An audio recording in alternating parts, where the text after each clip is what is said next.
परमेश्वर आप पे आरती, आप पे साजे, आप पे किंगर, आप पे बाजे, आप पे ताल झां जनकारा, आप नचे आप देखनारा, कह कबीर ऐसी आरती गाऊं, आपा मध्य आप सुनो। आपा तो भगत बने, आप ही एक दास बने, आप ही भगवान है, आप ही तत्वदर्शी संत का रोल किया। तो यहां क्या कहते हैं, अपने आप के ऊपर उदाहरण ढालकर हमें समझाना चाहते हैं बूढ़ी आत्माओं को कि पीछे लग गया जाऊं था मैं लोक वेद के साथ। लोक वेद क्या है कि ये दास पहले गीता जी का पाठ किया करता, श्री कृष्ण, राम, विष्णु जी, शंकर भगवान जी हैं, और बाबा श्याम जी और हनुमान जी, इनकी पूजा करते थे। यो लोक वेद था। इस लोक वेद के साथ चले जा रहे थे हम अपने जीवन के सफर में, और रास्ते में सतगुरु मिल गए, सतगुरु तत्वदर्शी संत मिल गए। वो दीपक दे दिया हाथ, यानी ये तत्व ज्ञान रूपी टॉर्च दे दी। अब भाई कित खड्डा में पड़ रहा है, रास्ता पकड़ साफ जो। तो हम इस तत्व ज्ञान रूपी दीपक की रोशनी में अब हम सही रास्ते चल रहे हैं, उबड़ खाबड़ रास्तों में ठोकर नहीं खा रहे। तो परमेश्वर कहते हैं पीछे लग गया जाऊं था मैं लोक वेद के साथ, और रास्ते में सतगुरु मिल गए, वह दीपक दे दिया हाथ।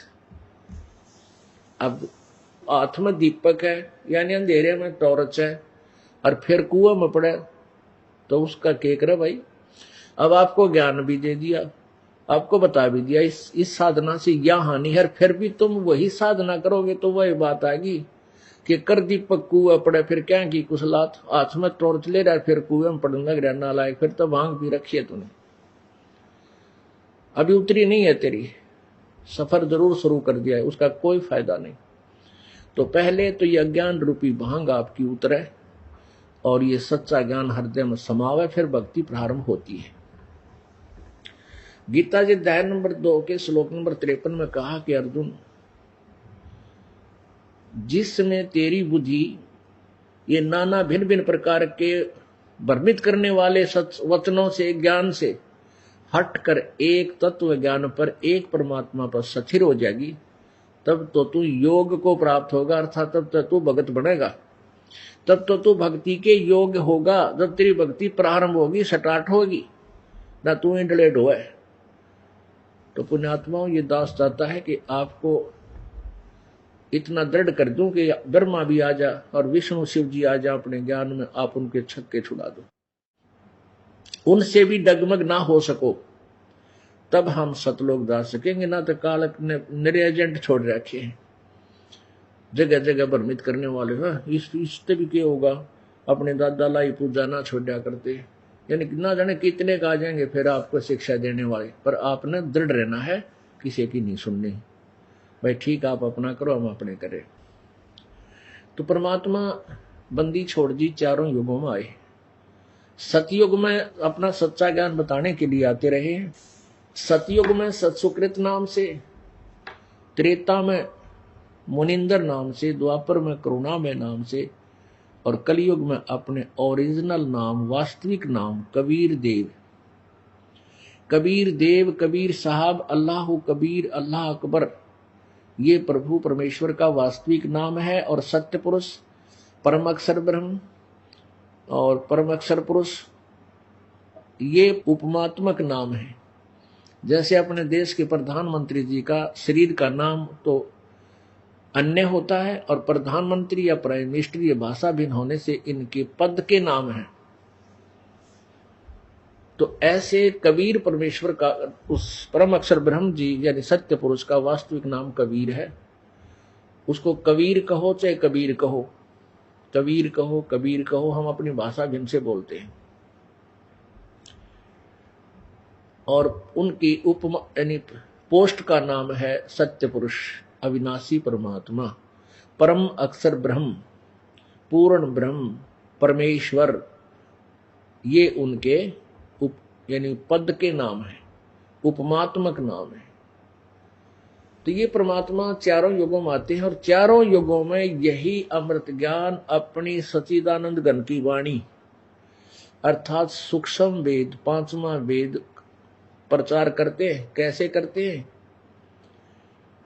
क्योंकि वेद संस्कृत भाषा में थे और वेदों के पढ़ने वाले प्रत्येक युग में एक ही वर्ग इनका ठेकेदार रहा है, ब्राह्मण कहा करते हैं।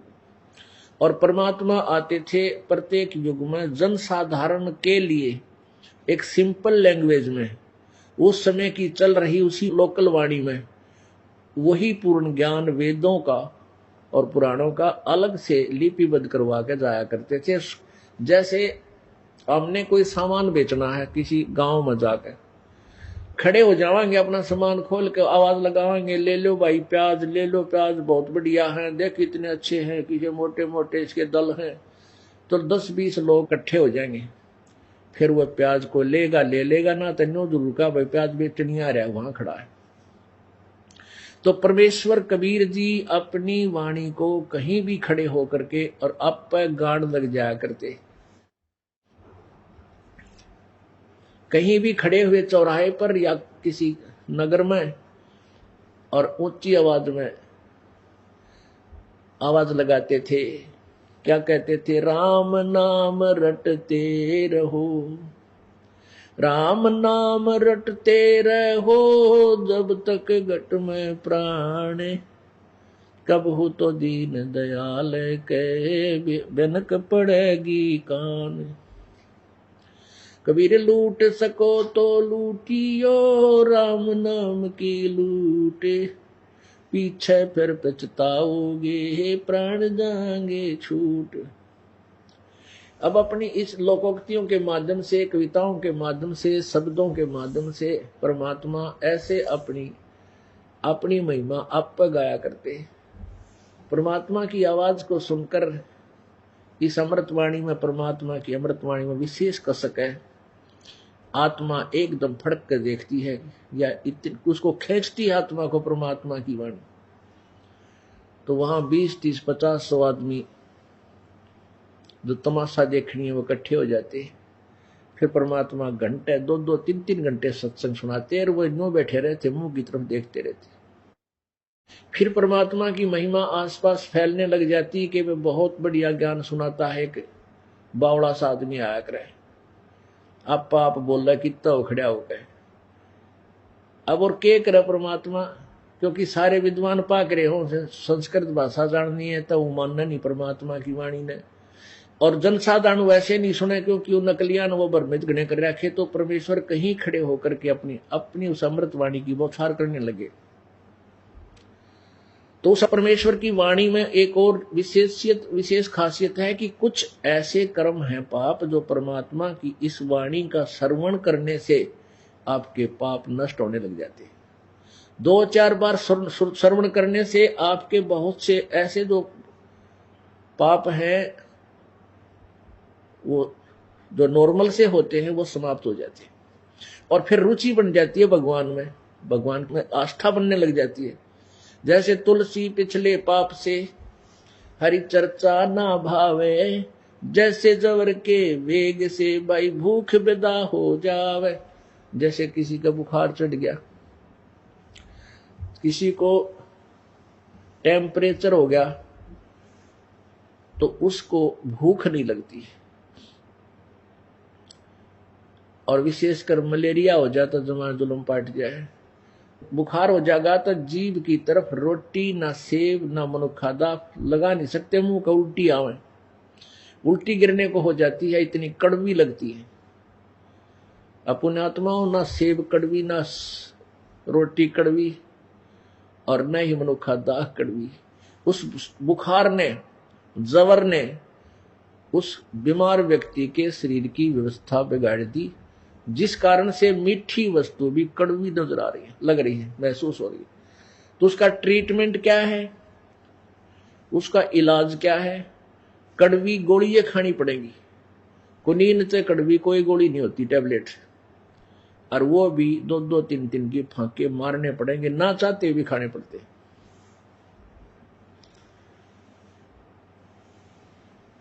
पुण्यात्माओं, कुछ ऐसी टेबलेट हैं जो जिनके ऊपर शुगर कोटिंग होती है। ऐसी टेबलेट है, अंदर तो उनमें दवाई घनी कड़वी हो है, और उसके ऊपर वह शुगर कोटिंग होती है, जैसे कैप्सूल है, कैप्सूल की दवाई बहुत कड़वी होती है, इसलिए कैप्सूल रूप बनाया गया उसको, एक ऐसा ऊपर बना दिया उसका कवर सा जिसके अंदर डालकर और पानी के अंदर ले ले तो कड़वी ना लगती, वह अंदर जाकर अपना काम करती। तो परमात्मा ने ये शब्दों वाली जो गाना लोकोक्तियों के माध्यम से, तो ये इसलिए लोकोक्तियों के माध्यम से शुरू किया कि ये शुगर को टिड कर दी थोड़ा सा परमात्मा की दवाई, और इसने आराम से आम आदमी कानों के माध्यम से प्रवेश करवा लेता है, सुन लेता है। तो कहने का भाव यह है कि परमात्मा ने शुगर कोटेड औषधि को यानी अपनी अमृतवाणी तत्व ज्ञान को केवल कैप्सूलों के माध्यम से देना शुरू कर दिया। ये दोए हैं, कितने प्यारे लागे परमात्मा की वाणी के, फिर शब्द हैं,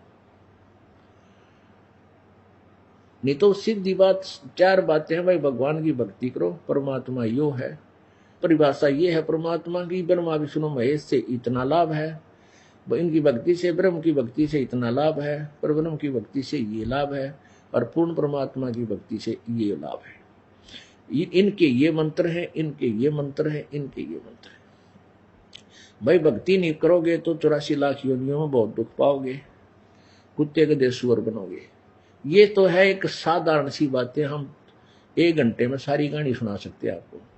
लेकिन ये क्यों शुरू किया लोकोक्तियों के माध्यम से और शब्दों के माध्यम से? क्योंकि उस समय कोई भी ज्ञान का गाहक नहीं था, ग्राहक नहीं था, क्योंकि उल्टे ज्ञान से रंग रखा था और जनता अशिक्षित थी।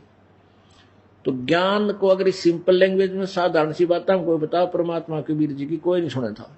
तो परमेश्वर ने अपना एक इसका विकल्प ढूंढा, कहीं भी खड़े होकर के वाणी बोलने लग जाते थे और वो मीठी लग गई थी परमात्मा की वाणी। क्योंकि हमारे अंदर एक कान जो है ना, विषय एक विकार है, जो शब्द यानी सुरीली